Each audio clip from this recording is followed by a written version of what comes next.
जय गंगा मैया वैशाख मास में सुनी जाने वाली एक पवित्र कथा जिसमें छुपा है सच्ची भक्ति और विश्वास का रहस्य।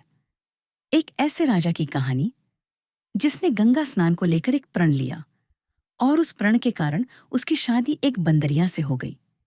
तो आइए श्रद्धा और भक्ति के साथ इस कथा को सुनते हैं। बहुत समय पहले एक धर्मात्मा राजा था। वह वैशाख मास में प्रतिदिन ब्रह्म मुहूर्त में उठकर गंगा जी में स्नान करता था।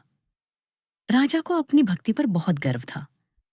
एक दिन उसने एक प्रण लिया, यदि मुझसे पहले कोई स्त्री गंगा स्नान करेगी तो मैं उससे विवाह करूंगा, और यदि कोई पुरुष मुझसे पहले स्नान करेगा तो उसे आधा साम्राज्य दे दूंगा उस दिन के बाद।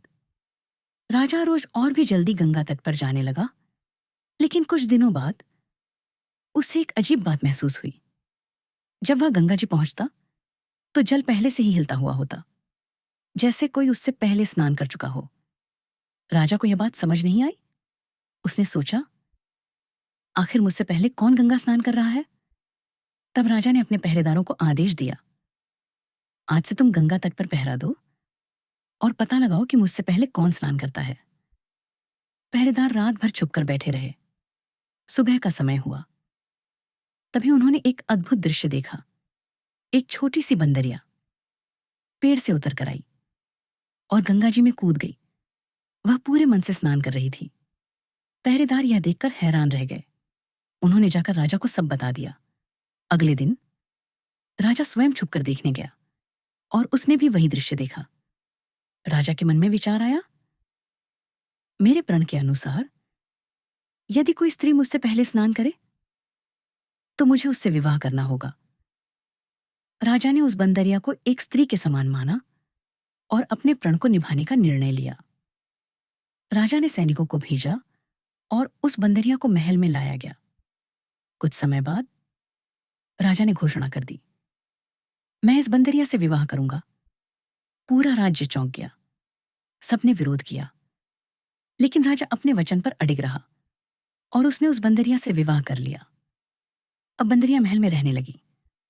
बाकी रानियां उसका मजाक उड़ाती थीं, उसे अपमानित करती थीं, लेकिन बंदरिया ने कभी शिकायत नहीं की। वह शांत रही और मन ही मन भगवान का स्मरण करती रही। समय बीता और वैशाख मास पूरा होने लगा।